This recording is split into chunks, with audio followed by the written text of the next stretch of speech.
बहुत सुंदर भाव है। अभी तक हम लोग ये रोज कुंज निकुंज निभृत निकुंज की लीलाएं हम सुनते हैं, अब चलें निभृत निकुंज में। अभी निभृत निकुंज की जो स्थिति है ये सबके स्थिति में आने वाली नहीं है, लेकिन यदि आ जाए तो परम सुखकारी है। ठाकुर जी और श्यामा जू निरंतर गोलोक धाम में भी लीला करते हैं, सदा उनकी गोलोक में लीला होती है। तो ब्रज में हम आप सब पर कृपा करने के लिए उसी गोलोक धाम का सबसे सौंदर्य पूर्ण जो रूप है वृंदावन, उसको ठाकुर जी ने पृथ्वी पर प्रकट किया। तो एक दिन अष्टदल कमल के सुंदर सेज पर श्री किशोरी जी सोई हैं और श्री ललिता जू किशोरी जी के चरणों को अपनी गोद में रख करके बैठी हैं और उसी समय ठाकुर जी का वहां आगमन होता है। अब इस भाव को हमारे हरिदास जी संत कितना सुंदर इसका वर्णन करते हैं। अब देखो ये निभृत निकुंज की लीला है, इसको आप आंख खोल के सुने ही नहीं पाओगे। यहाँ तो नेत्र बंद करने पड़ेंगे, विचार करना पड़ेगा, ध्यान धरना पड़ेगा, कैसो भाव कैसो रूप। और जो नित्य निभृत निकुंज की उपासना के आदि हैं उनके लिए तो ये अत्यंत मधुर लीला है, इसलिए बहुत भाव से सुनिएगा। चपात चपुरत सेज पर बिहारिने दास मुख मोन, थोड़ी सो एड़ी लगी सुख समुझत है कौन। ये हमारे नाथ की निभृत लीला पान। अब इस भाव साम्राज्य का दर्शन करो। चपात चुपरत सेज पर बिहारिन दास मुख मौन, थोड़ी सो एड़ी लगी यह सुख समझत कौन। श्री जी अष्टदल कमल के सेज पर सोए हैं और श्री ललिता जी अपनी गोद में किशोरी जी के चरणों को लेकर के बैठी हैं। तभी वहां श्याम सुंदर का आगमन हुआ। जैसे ही ठाकुर जी पधारे तो बाहर खड़ी सखियों ने ठाकुर जी को रोका, बोले श्री जी शयन कर रही हैं। तो बोले तो का ये अपनी पाजेब उतार के जाओ, इनकी छम छम छम आवाज करते भाई भीतर जाओगे, कहीं श्री जी को विक्षेप है वो उठ गई तो। सो ठाकुर जी बाहर ही बैठ के अपनी पाजेब उतार रहे हैं और जो भी ध्वनि करने वाले श्रृंगार हैं उन सबको उतार करके अचक अचक करके भीतर प्रवेश कर रहे हैं। तभी देखिए अष्टदल कमल की सेज पर रूप लावण्य प्रकट हो रहा है श्री जी का। सब सखियां इस प्रकार इस भांति वहां खड़ी हैं, मानो कोई है ही नहीं वहां पर। श्री जी शयन कर रही हैं और श्री ललिता जी गोद में ठाकुर किशोरी जी के चरण लेकर के बैठी हैं। तभी ठाकुर जी वहां पहुंचे और पहुंच के बोले, हे ललिता जी, ये जो सेवा आप कर रही हो ये हमें दे दो, हमें बैठन दो किशोरी जी के चरणन में। ललिता जी बोली, इतनी जोर से क्यों बोल रहे हो, धीरे धीरे बोलो ना, नीचे बैठ जाओ, चुपचाप बैठो और इशारे में ही बात करो, आप इतनी तीव्रता से मत बोलो। ठाकुर जी बोले, इतने धीरे बोलने से कहाँ श्रम होगा, श्री जी उठ जाएंगे। बोले श्री जी उठेंगी ये तो बहुत दूर की बात है, आप बोल रहे हो तो आपके मुख से निकलने वाली उष्णता श्री जी के चरण को स्पर्श करेगी तो हमारी श्री जी को श्रम है जाएगा। और तभी ललिता जी ने दिखाया कि श्री जी का वह भाग जहां ललिता जी और ठाकुर जी बैठे थे आपस में चर्चा कर रहे थे, उतने भाग में हल्की सी लालिमा प्रकट हो गई उष्णता की वजह से। ठाकुर जी ने जब उस लालिमा को देखा तो ठाकुर जी कहने लगे, बोले तो फिर ये सेवा तो हम कभी नहीं कर पाएंगे। क्यों? बोले हमारे मुख की उष्णता श्री जी को जब लग सकती है तो हमारे हाथ तो बड़े कठोर हैं, इनसे हम सेवा कैसे करें ठाकुर जी श्री जी की। ललिता जी बोली तो विचार करो कैसे करोगे, सेवा करनी है तो करनी तो पड़ेगी, लेकिन या को भान रखना पड़ेगा कि श्री जी को श्रम नहीं हो। तो यहाँ पर कितनी सुंदर बात कह रहे हैं, थोड़ी सो एड़ी लगी यह सुख समझत कौन।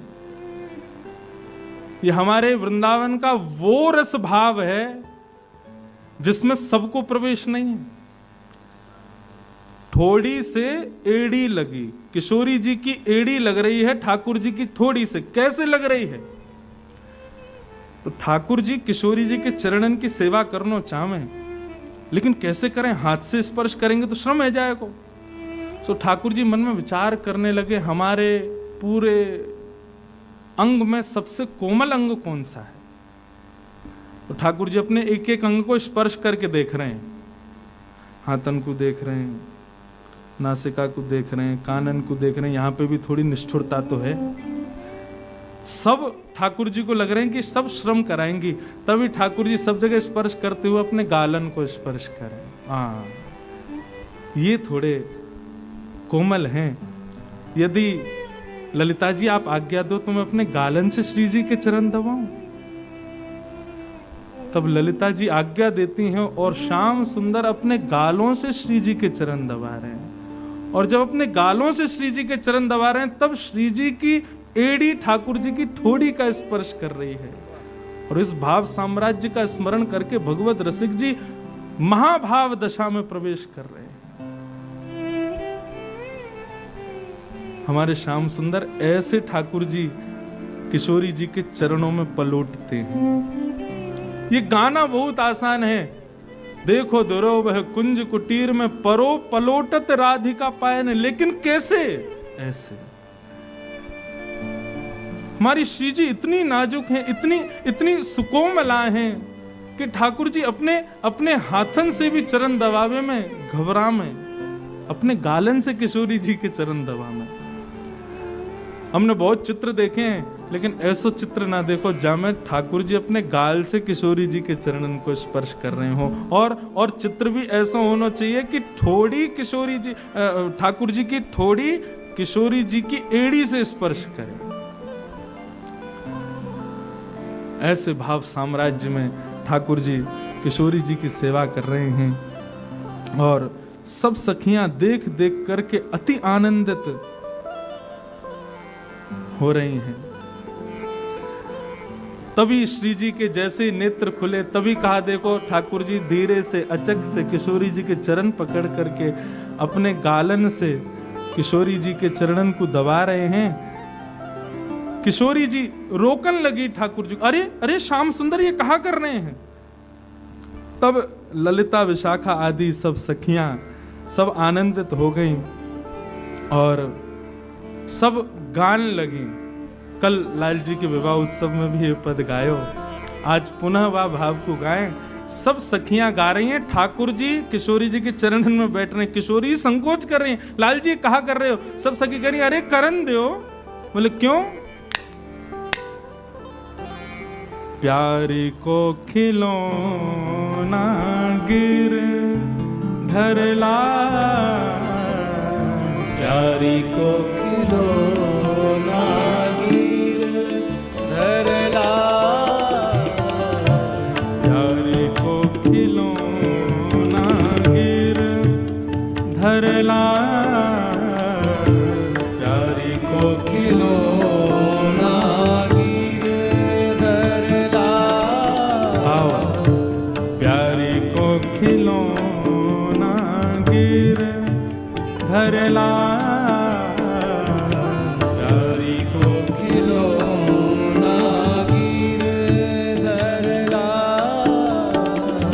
नाना रूप रंग रति अंग अंग, नाना रूप रंग रति अंग अंग, नाना रूप रंग रति अंग अंग, नाना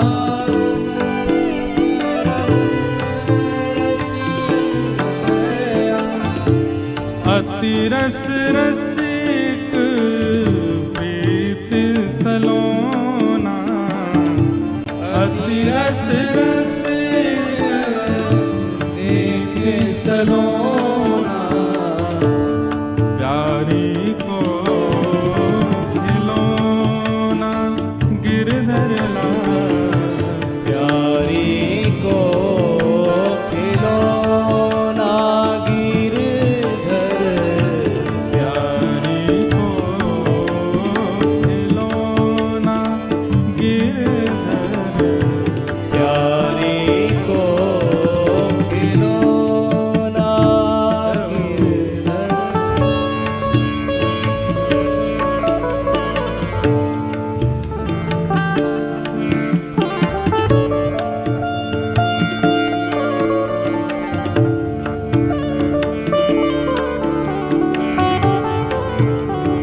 आसक्त रहत जो छबीली, अति आसक्त रहत जू छबीली, अति आसक्त रहत जो छबीली, छैल छबीले सो तन मन रोना, छैल छबीले सो तन मन रोना, प्यारी को खिलौना गिरधर, प्यारी जी को खिलौना गिरधर, प्यारी को खिलौना गिरधर,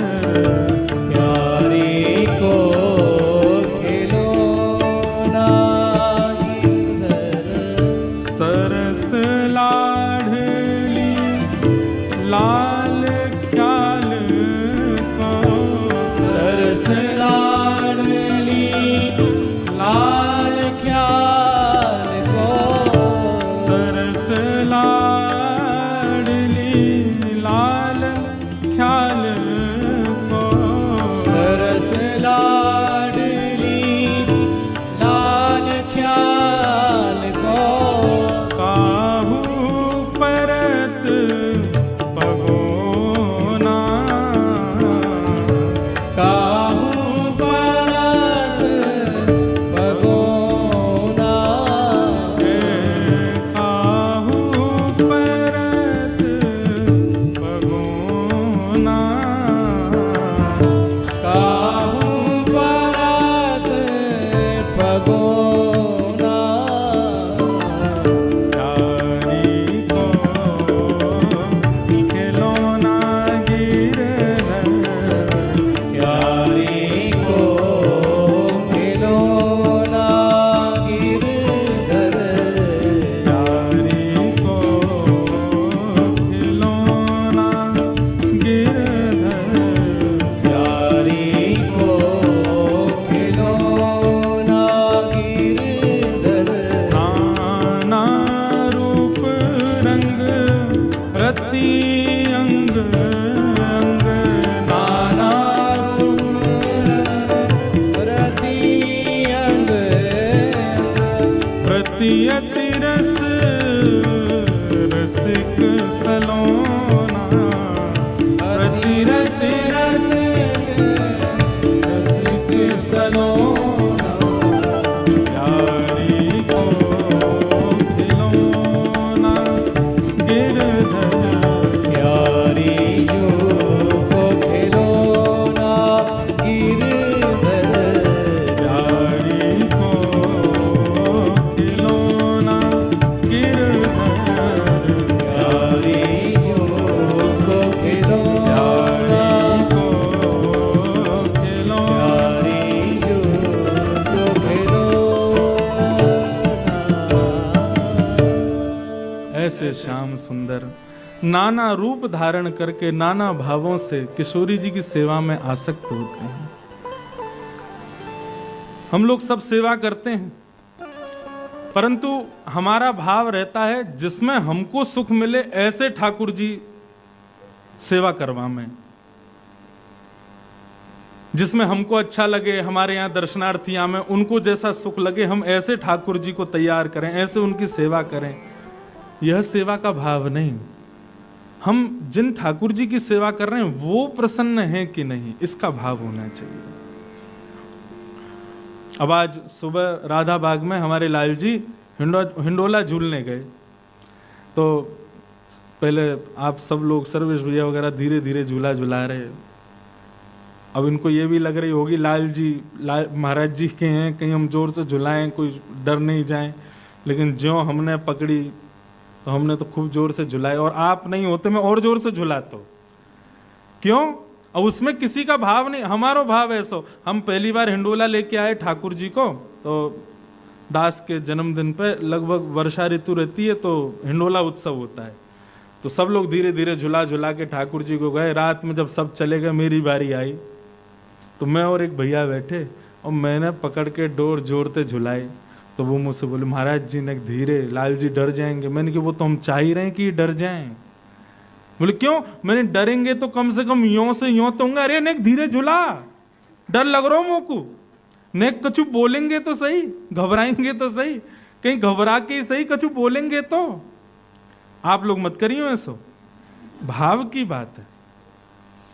तो सेवा तो हमारे सेवा का मतलब ये नहीं है, कई लोग यूँ कहते हैं हम वृंदावन गए तो वहां से गोपाल जी लेके आए, हाँ तुम्हारी इतनी सामर्थ्य तुम गोपाल जी को लाओगे। सदा ये कहो गोपाल जी हमको लेके आए हैं, गोपाल जी की हम पे कृपा है। हम कहाँ रहते हैं? गोपाल जी के घर में रहते हैं, हमारे घर में गोपाल जी रहते हैं। ये उल्टी बात है। आपके घर में मतलब कोई आपका घर इतना पवित्र है, वहां गोपाल जी रहेंगे? आप गोपाल जी के घर में रहते हो। सेवा भी सीखनी हो तो हमारे ठाकुर जी से सीखो। श्री जी को कहीं श्रम ना हो जाए, हाथ का स्पर्श दूर की बात, अपने गालों से चरण दबा रहे हैं। ये भाव तो मैंने भी पहली बार ही सुनो कि ठाकुर जी अपने, और ये भाव स्पष्ट नहीं था, वहां पर लिखा है कि एड़ी से थोड़ी छुभ रही है, इस भाव को कोई समझ नहीं पा रहा है। ये भाव ऐसे है कि ठाकुर जी जब गाल से किशोरी जी के चरण दबा रहे हैं, तब किशोरी जी की एड़ी ठाकुर जी के ठोड़ी का स्पर्श कर रही है।